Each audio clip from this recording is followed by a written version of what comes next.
हमने सबसे पहले इसका डेफिनेशन देखना है, लेकिन डेफिनेशन हमें डायरेक्टली समझ में नहीं आता। Mass in grams of 1 mole of a substance is called molar mass. हम इसकी एग्जांपल्स की तरफ जाएंगे। कार्बन हमारे पास एक एटम है, उसका मास हमें पता है कि वो 12 AMU है।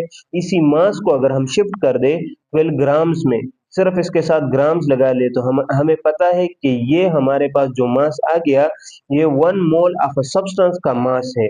1 मोल ऑफ एटम का हमारे पास क्या है, मास। तो इसी मास को अभी हम क्या कहेंगे, 1 मोल का जो मास है उसको हम मोलर मास कहेंगे। इसको मॉलिक्यूल के एग्जांपल से समझते हैं। ऑक्सीजन का हमारे पास मॉलिक्यूल है, हमें पता है एक ऑक्सीजन का जो मास नंबर है वो हमें पता है, वो 16 AMU है। उसको हम मल्टीप्लाई करेंगे 2 के साथ, क्योंकि दो एटम्स हैं, तो ये हमारे पास 32 AMU इसका एज अ होल इसका मास आ गया।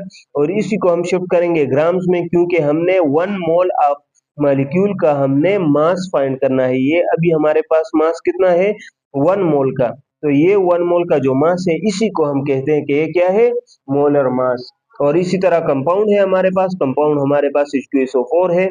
दो एटम्स हमारे पास हाइड्रोजन के हैं, 1 इसका मास है, और इस तरह सल्फर के 32 है, और ऑक्सीजन का 16 है। इसको हम 4 के साथ इसलिए मल्टीप्लाई करते हैं क्योंकि 4 हमारे पास इसके एटम्स है।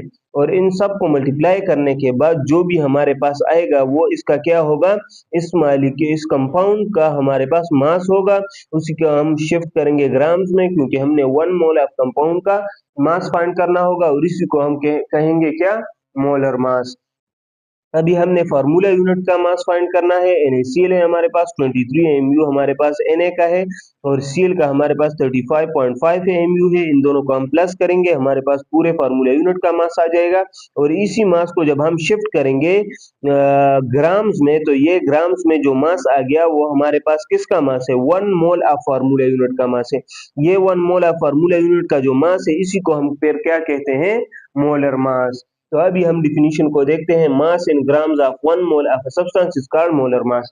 तो मास अगर हम ग्राम्स में शिफ्ट करते हैं उसको, लेकिन वो 1 मोल का होना चाहिए। जो ग्राम्स में हम शिफ्ट करते हैं कितने का होता है, 1 मोल ऑफ सब्सटेंस का होता है। इसी को हम मोलर मास कहते हैं।